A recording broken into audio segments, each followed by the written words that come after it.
How many people have sacrificed their lives for money since the beginning of time? How was James refusing his offer of $10 billion? Does he have so much integrity that he's indifferent to fame and fortune? He muttered to himself. James left transgenerational. He did not go home. Instead, he visited Henry at the military hospital. Luther left as well, somewhere in a villa, Kensington. Miss, he turned it down. What? He turned it down. Cynthia was shocked, her voice reaching 80 decibels. $10 billion and he turned it down just like that.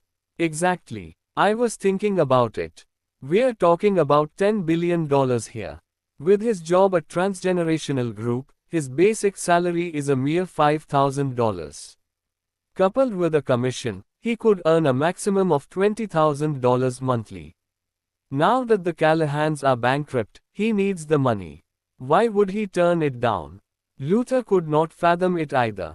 Miss, do you think he doesn't care about fame and fortune? Cynthia looked at him. Are you stupid? Is there anyone on earth like that? Luther thought about it. It was impossible. No one could resist the temptation of money. After pondering for a few minutes, he said, there's only one possibility. What?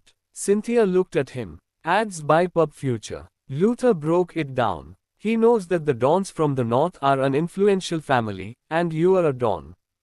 I don't think that he's turning down the $10 billion. He's just using this opportunity to try and ask for more.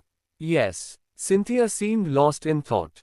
It was highly likely. Immediately, she said, Luther, let me remind you that he can cure me. Whether or not I live is entirely dependent on him. I don't care how much money you give him, but you have to get him. Luther nodded. I've notified your father. He's put everything aside to make a trip to Kensington and should arrive before dark. James stayed with Henry in the hospital the entire afternoon. Henry was in relatively good shape compared to most, his body healing quite well. Ever since he regained consciousness, he has been alert and aware. He wanted a cigarette though. Whitney, who took care of him, refused to let him smoke. Only when James arrived did he get to smoke. It turned dark quickly. James left the military hospital to return to the Callahans. At the same time, the Don's villa. With a team of bodyguards accompanying him, a middle-aged man walked in. Around 50 years old, he was rather beefy and had an overgrown beard, giving him a rugged appearance. Even though he looked wild, he was an influential man. He was the overlord of the North. With all the mines in the North under his control, he accumulated a vast fortune. His operations included coal mines, gold mines, silver mines, and diamond mines. As long as the goods came from underground, he practically controlled it. Dad. Cynthia ran toward the rough-looking man and fell into his arms. Haha, Cynthia. Zane Don laughed heartily and picked Cynthia up. Sir, Luther addressed him respectfully. Zane put Cynthia down and asked, Luther, the one who saved Cynthia. Who is he? Luther answered honestly, his name is James Caden. He gave Zane a thorough report, even mentioning the current state of the Callahans and that James had turned down the check of $10 billion. Oh, is that so? There are still people who have the power to turn down $10 billion. Zane looked surprised as well. Cynthia pouted. Dad, he saved me. I don't care what you do, but I want him. Zane stroked her silky black hair and smiled. Don't you worry, I'll get him for you. Luther. Yes, sir, get in touch with the heads of the Zenoses and the Watsons and set up an appointment. Yes, sir. Luther made the arrangements immediately. James reached home. Lex and everyone else had finally left. Thea, on the other hand, had changed into a form-fitting dress. She had some light makeup on and even styled her hair. Her usual straight hair was now in curls and waves. She was wearing a V-neck white dress. A delicate chain hung from her neck. It complemented the smooth column of her fair neck well. James could not look away. James looked at Thea, unable to stop himself from asking, Are you going out, darling? Thea nodded. Yes, Zara wants to buy me a meal. Since she's helped us so much, it's only right to thank her in person. James had not eaten yet, so he smiled and asked, "Can I come along?" "Why not?" Thea agreed. "All right then." Since James got home, he had not even gotten a chance to sit down before he had to leave again. Both of them left the house together. James drove, leaving their area. "Darling, where are we going?" "Ads by Pub Future." Thea said, "Joy Hotel." "All right." James tapped to open his navigation app and searched for Joy Hotel before heading over. Joy Hotel was well known in Kensington. Even though it could not compare to the Gaumont, the prices at Joy were more affordable, which attracted a larger crowd in turn. At the entrance of Joy Hotel, a tall, lean woman was standing there. She was about 170 to 180 centimeters tall, decked out in casual wear. With her black hair tied up in a ponytail, she looked young. She was Zara. Zara looked left and right. Soon, she spotted James and Thea. She jogged over to them and grabbed Thea's hand. "Thea, James, you're here too." James smiled. "I heard that there was a free meal to enjoy. You don't mind, do you?" "Of course not. I'm happy you could make it." Zara smiled. Linking arms with Thea, Zara guided them into the hotel. "Come on. I've reserved a table for us. It's peak hour now, so there are no more rooms available. I booked a table in the hall instead." "It doesn't matter." James waved his hand. The three of them entered the hotel. The waiter guided them to their table. Zara picked up the menu and passed it to James. "What do you want to eat?" He passed the menu to Thea instead, saying, "Darling, your pick." Thea took it from him and ordered a few dishes before passing the menu back to Zara. Zara was the head of a department at Transgenerational. As her salary was generous, she ordered more dishes for them. Thea looked grateful. "Zara, thank you. If it weren't for you, we would be on the streets." Zara knew that this was coming. She smiled. "Don't mention it." Sitting to the side, James did not say anything but listened to their conversation. Soon, the dishes were served. As James was starving, he started shoveling food into his mouth, not caring about what he looked like. Halfway through the meal, a few young men dressed stylishly approached them. Zara recognized one of them. It was her admirer, Francis. Francis had been hounding her for a while now. He seemed to know that she was having her meal here. As soon as he entered the hotel, he made a beeline for her. Calling for his friends to make themselves comfortable at the table next to Zara's, he walked up to her. Grinning widely, he said, "What a coincidence, Zara. You're here too." Zara frowned. "Why do I keep running into you everywhere I go?" "Francis, did you get someone to tail me?" "Why would I do that?" Francis was defensive. "I swear I didn't. It's just a coincidence. Or maybe it's fate." "Francis, who's this beauty? Why don't you introduce us?" A handsome man stood up, looking at Zara. He smiled and introduced himself. "Hello, beautiful. I'm Sean Bertrand. My father is Charles Bertrand. OU family owns Abundant Group." Sean did not stop at introducing himself, even giving her a rundown of his family history. Zara was unimpressed. Francis smiled, saying, "Bro, she's Zara Hill, my girlfriend." Zara's face darkened. "Get over yourself, Francis. No one's your girlfriend here.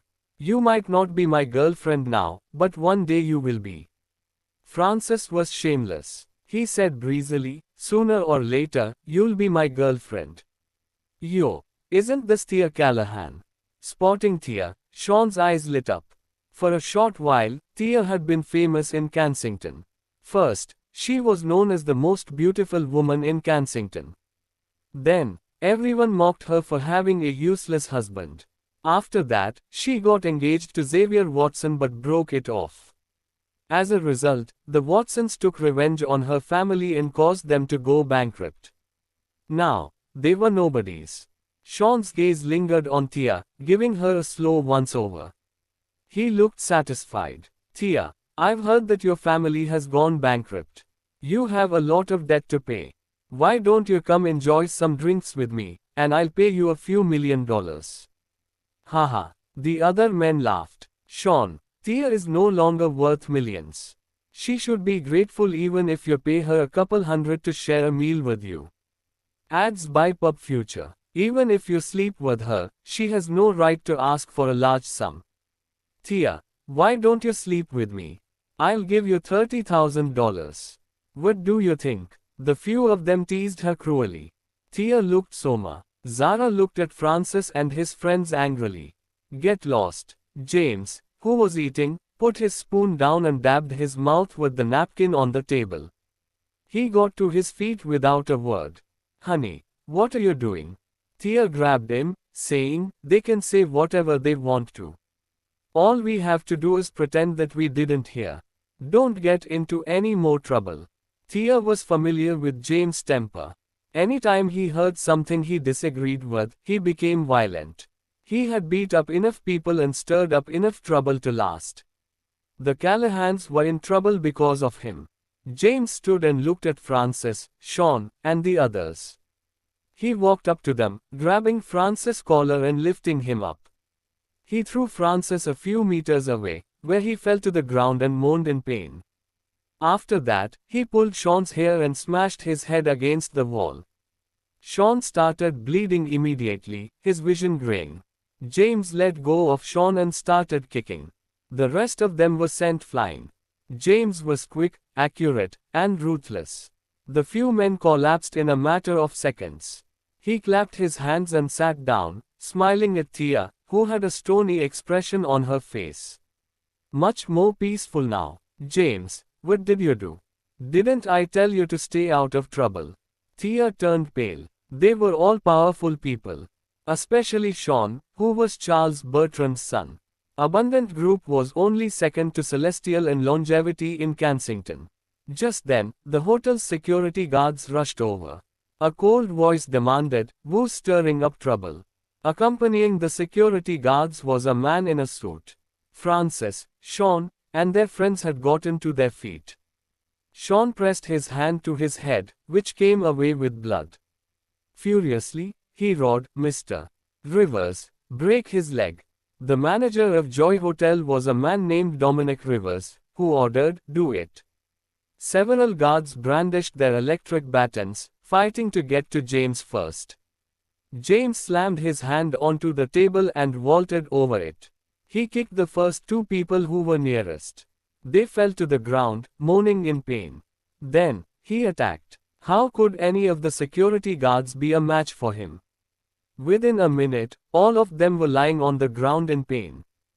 James looked unbothered. He was just here to enjoy a meal. Why did everyone insist on provoking his wife? James, you piece of trash. You're dead. Sean grabbed some napkins and pressed them to his head. He pointed at James, saying menacingly, "You are in big trouble now. You are in big trouble now."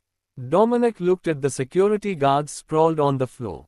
He was furious. "You brat. You're dead. No matter where you're from, you're dead as soon as you cause trouble at Joy Hotel."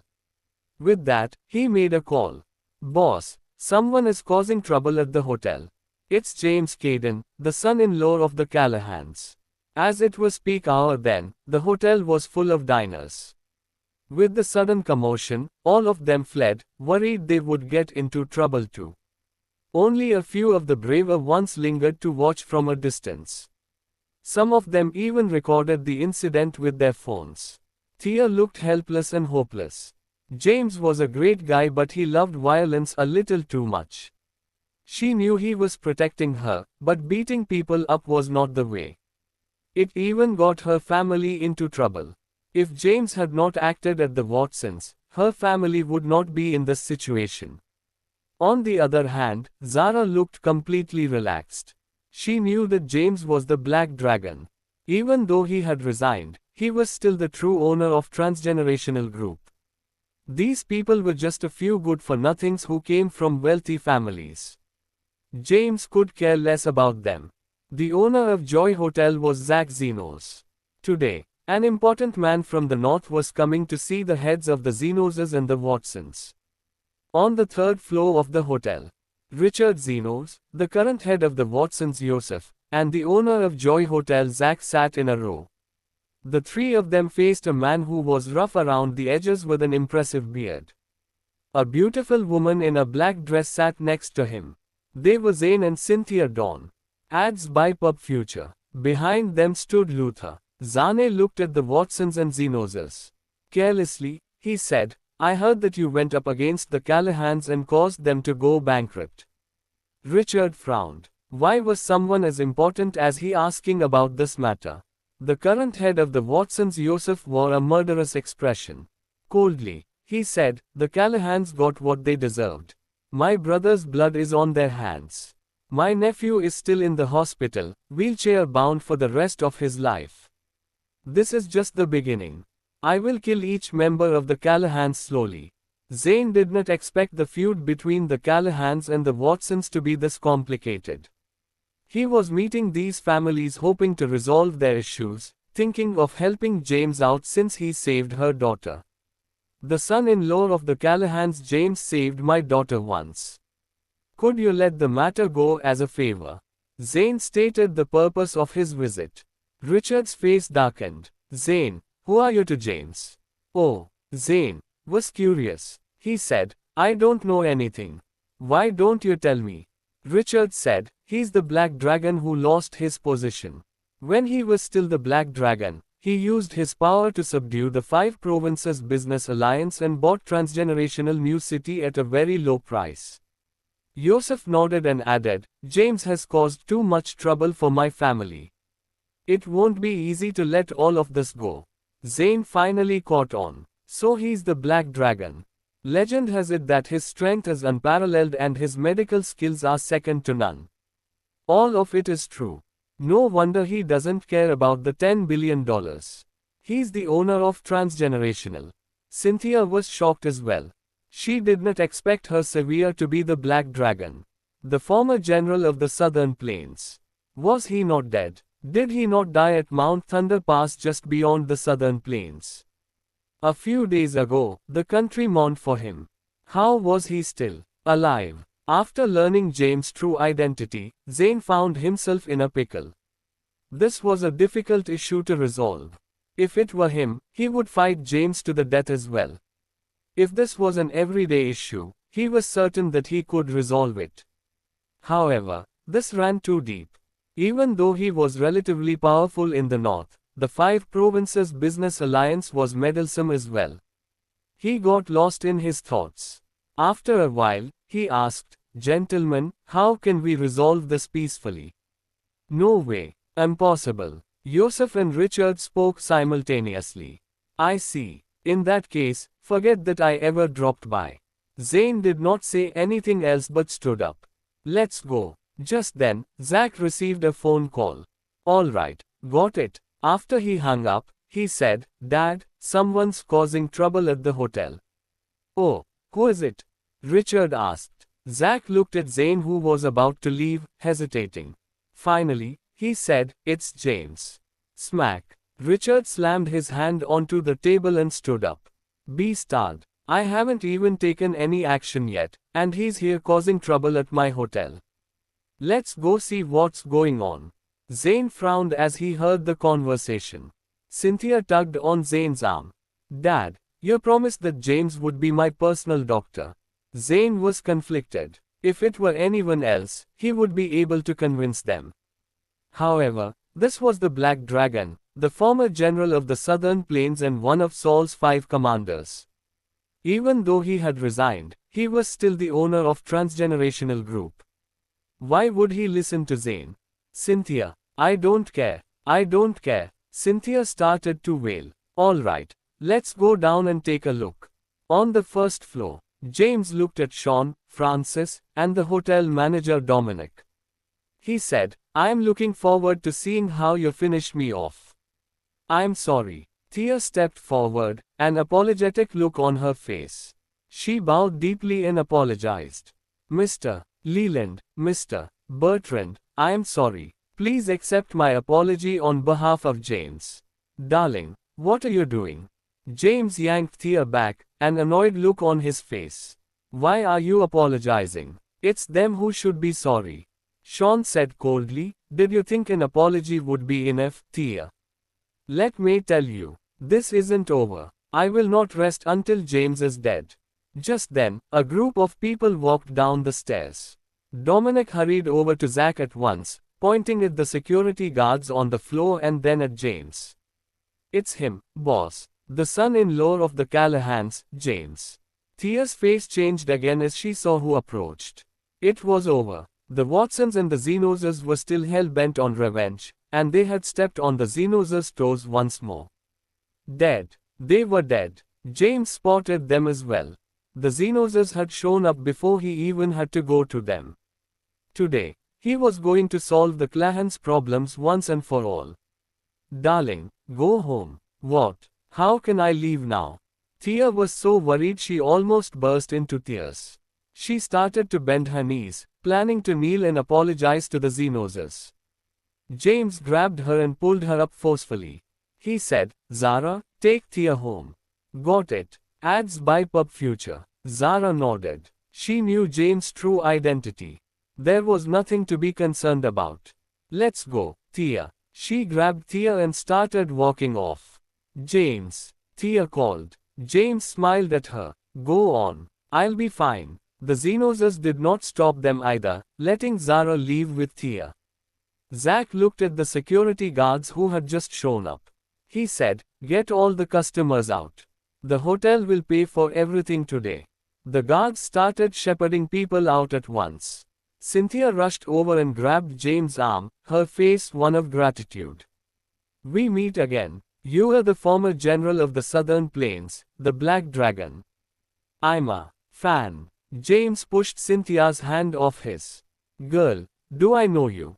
I'm a married man. Watch yourself. Cynthia could care less. Mr. Caden. Zane approached with his hand outstretched. It's nice to meet you. I'm Cynthia's father. All thanks to you today, otherwise Cynthia. James waved his hand carelessly. Don't mention it, James. Yosef gritted his teeth, staring at James with hatred in his eyes. James looked at him, asking, and who are you? Yosef articulated each word carefully. Yosef Watson. Gavin was my brother, and Xavier is my nephew. Oh, James gave a monosyllabic reply. You are the Watsons. I was going to pay you and the Zenoses a visit, but you saved me the trouble. Since we're all here, let's solve this once and for all. For the past few days, the Watsons and the Zenoses had been hounding the Callahans. James was planning to solve these issues after the medical conference. However, as fate would have it, he could solve it now. The tension was thick in the air. Zane stepped forward and tried to counsel them. Gentlemen, could we solve this peacefully? No. James was the first to answer. He stepped forward as well. Immediately, he grabbed Yosef and lifted him off the ground, roaring, if there's anything you are unhappy about, come at me. Why involve the Callahans? He raised Yosef and threw him a few meters away. Yosef fell to the ground hard, moaning in pain. Before the guards could do anything, James had knocked Zach and Richard to the ground. Finally, the guards responded and attacked James. However, they were no match for him. Within a minute, everyone in the hotel was on the ground. Only a few people were left standing. He glanced at everyone on the floor. Coldly, he said, if you come at me, I'll play your game. If you go after the Callahans and my wife, don't blame me for what happens next. Rescind the kill order on the Callahans, or you'll be dead tomorrow. James lifted his arm. Silver needles shot out. They found their marks in Yosef, Zach, and Richard. All of them moaned in pain on the ground. James smiled at Zane. See you around. After that, he turned and left. Everyone at Joy Hotel was on the ground, moaning in pain. Zane, Cynthia, and Luther were the only ones left standing. Impressive. Luther took a deep breath. I've heard so many things about the Black Dragon. He lives up to his reputation indeed. I know, Zane said. That was very impressive. The Black Dragon's strength is unparalleled and his medical skills are second to none. Dad, Cynthia looked at Zane with wide eyes. Zane looked resigned. He's the Black Dragon. What can I do? Come on, let's go home. Outside the hotel, Thea refused to leave. She knew what James was capable of. None of them would be a match for him. She was worried that he would cause more trouble for her family. Just as she was wringing her hands, James walked out. A cigarette hung from his mouth. With his hands in his pockets, he looked completely relaxed. Honey, Thea rushed over, asking worriedly, are you all right? James smiled. Did you think anything would happen to me? Let's go home. Did you hit anyone? What's all this about hitting people? We live in a society where laws are in place. I discussed it with them. They're civilized people, so they listen to me. It's all right now, James said carelessly. Thea did not believe him. She insisted on going in to take a look. What's there to see? Let's go home. Ads by Pub Future. James grabbed Thea as he bid Zara goodbye. Zara, I trust you can find your way home. Bye Thea. Bye James. Zara waved. James guided Thea to the parking lot nearby and drove home. On the way back, she interrogated him. James kept insisting, don't worry, I didn't hit anyone. Hearing him say that, Thea was relieved. After James left, everyone was sent to the hospital. At the same time, the Watsons, Zenoses, Lelands, and Bertrands gathered at the hospital. Mr. Zeno's condition isn't looking too good. Some of his bodily functions are deteriorating at an astonishing speed. Based on his current condition, he only has a week to live. Mr. Watson isn't doing well either. Some of his organs have begun to shut down. As soon as the families heard what the doctor had to say, they flew into a rage. James must die. My uncle is dead because of him. My cousin is still in the ICU. Now, he's attacked my dad. I'll never rest if I don't kill him. Both the families swore to kill James. They launched into a discussion immediately. In the end, they decided to use the law against him. James was no longer the Black Dragon. The cameras recorded all his actions at Joy Hotel. Not wasting any time, they made a police report immediately. The police went to the hotel and gathered evidence. Once they had solid proof, they made their way to the Clahans to arrest James. James was home. Gladys and Benjamin, who were at the hospital to visit David, had returned. Alyssa had stayed behind to care for David. All of them were sitting in the house. Knock knock knock. Someone knocked on the door. Thea opened it. She was stunned. Fully armed policemen stood at the door, holding up their guns and badges. A middle-aged policeman showed her an arrest warrant. Coldly, he said, "This is an arrest warrant. Is James Caden at home?" "Ah, yes, he is." Terrified, Thea kept nodding. "Let's go." The middle-aged policeman gave an order. A group of policemen rushed in. As soon as they saw the police, Gladys and Benjamin raised their arms. James, sitting on the couch smoking, frowned as he saw the police. "James Caden, you're suspected of causing deliberate injury to multiple parties. Please come with us to assist in investigations." As the middle-aged policeman said that, a few policemen rushed over, pointing their guns at James. James stood. As he stood up, the policeman backed away involuntarily. Before making the trip, they had seen him in action. He was a ruthless, dangerous man. James put out his arms. A few policemen approached him with handcuffs, cuffing his hands together. "Take him away." James was taken away. Thea started crying. When she saw the police, she was shocked. Then she realized that James must have beaten someone up at the hotel. "Honey." She looked at James, who was now in handcuffs. Her eyes welled with tears. James stopped and looked at her. He smiled. "Don't worry. Go to Common Clinic tomorrow morning and look for me. There's a sword hidden beneath the bed in a secret compartment. Get May to bring the sword to the police station." James left after that. Boo-hoo. Thea cried her heart out. At the police station. In the interrogation room. Ads by Pub Future. James was cuffed. There were two police in front of him. One of them was male, the other female. They looked relatively young, probably in their 20s. The policewoman held a pen. She turned it over and over again before slamming her palm onto the table. She roared, "James Caden, do you still not admit it?" James merely smiled. "What am I admitting to?" The policewoman said, "What were you doing at Joy Hotel tonight at 8 p.m.? "Oh, is that what you are asking?" James said carelessly. "I taught a few people a lesson with my hands." The policeman made a note immediately. The policewoman asked, "What did you do? Walk us through it." James made a few movements. Just like that, they all toppled to the ground. I hadn't even used any strength yet. They're so weak. "Hey, you guys. I advise you to let me go as soon as possible. HMPH. The policewoman said coldly, "James, do you know who you attacked? You attacked the Watsons, the Zenoses, and the Bertrands. You're done for. Get ready to spend the rest of your life behind bars."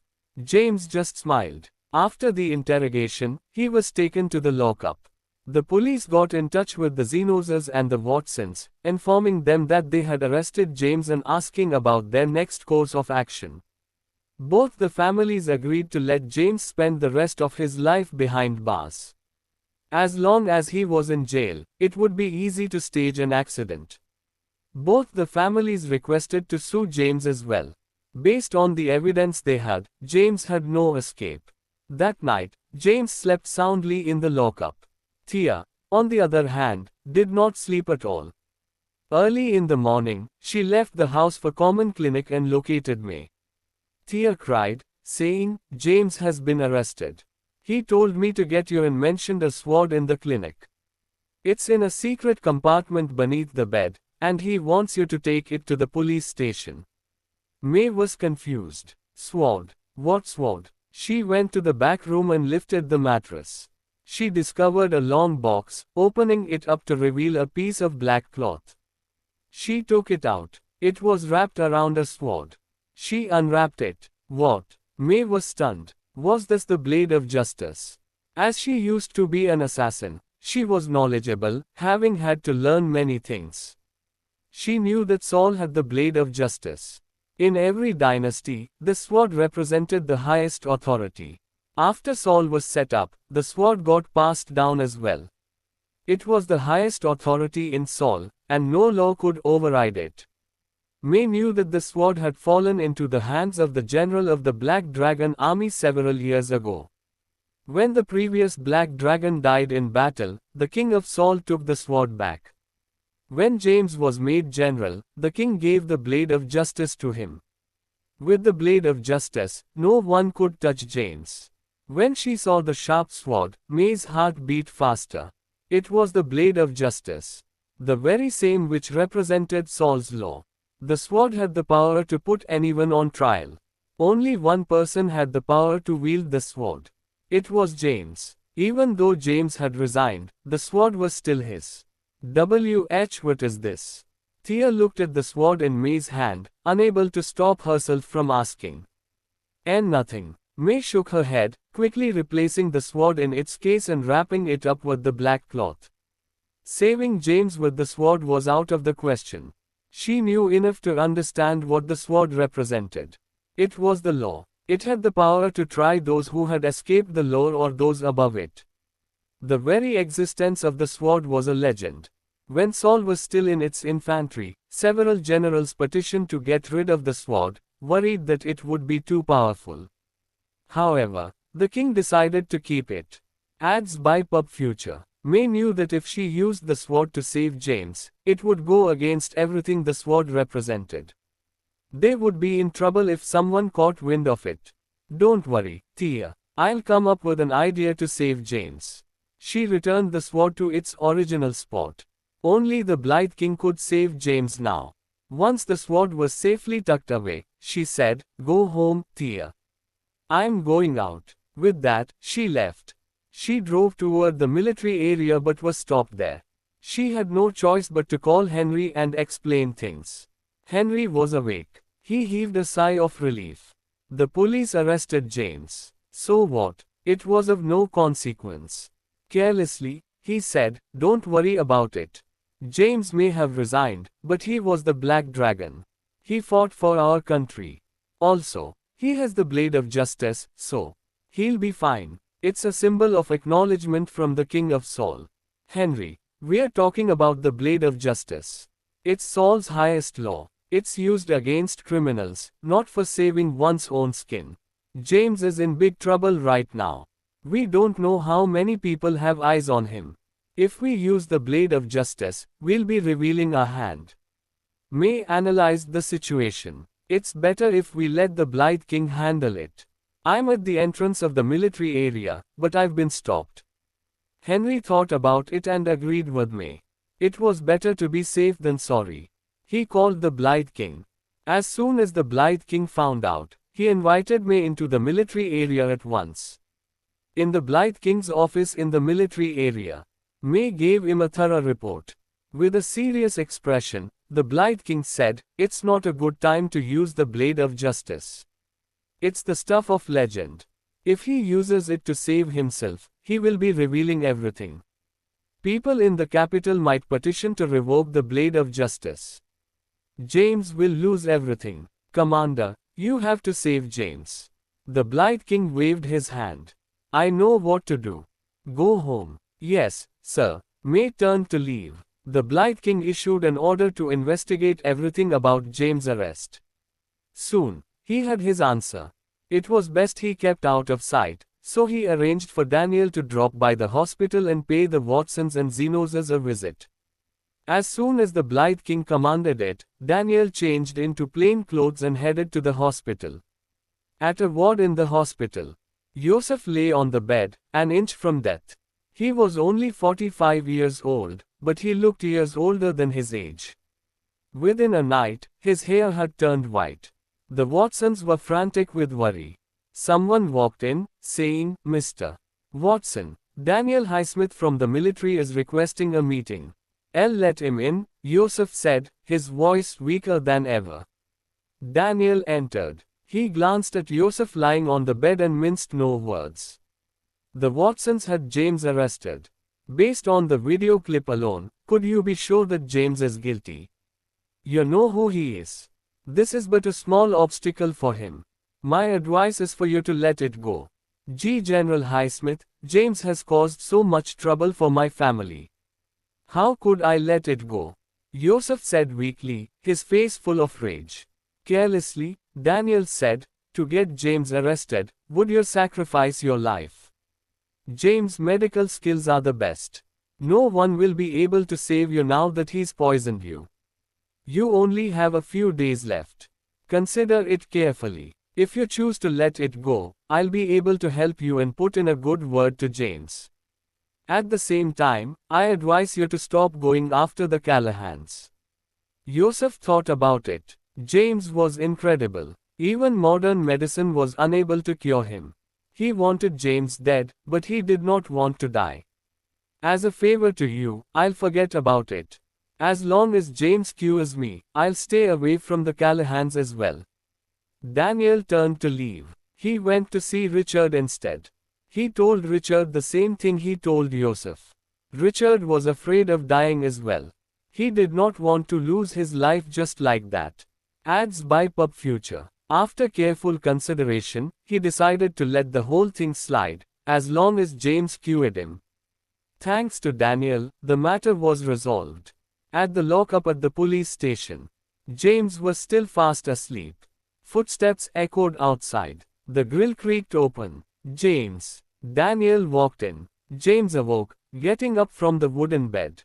When he saw Daniel, he frowned. "General Highsmith." Daniel smiled. "The Blight King has been notified of recent incidents. He thinks you should save the blade of justice for a more dire situation. If you use it now, you would be able to escape, but people will be shouting about it and petition to revoke the sword." James yawned. He needed a cigarette. "Give me a cigarette." Daniel quickly produced one, lit it, and passed it to James. Then, he said, "I've convinced the Watsons and Zenoses to let the whole thing go, and they will stop going after the Callahans as well. You're free to go now, but James, Could you be merciful and let the Zenoses and Watsons go as well? James puffed on his cigarette. I never wanted to butt heads with them. If they stop going after the Callahans, I'll forgive them this time. This way then, James. Daniel gestured respectfully. James left. Daniel took him to the hospital. With a few silver needles, he cured Joseph and Richard, allowing them to live. After that, he said carefully, let me make myself clear. You best deal with me if there's anything you are unhappy about. Don't you dare go after my wife or her family. Gavin and Xavier are just the first examples. Repeat the same mistake again and I won't be so kind. James turned to leave. After he left the hospital, he had Daniel take him home. At the Clahans, Thea was pacing worriedly. Knock knock knock. Someone was knocking at the door. She rushed over to open it. When she saw James, she fell into his arms and started crying. Honey, you're home. You're home. James put an arm around her and smiled. I told you there's nothing to worry about. Oh, the medical conference starts today. All the doctors are gathered at Medical Street now. Let's go check it out and nab the title of the best doctor. James, you piece of trash. What did you do yesterday? Gladys' angry voice reverberated through the house. Gladys approached him with her hands on her hips.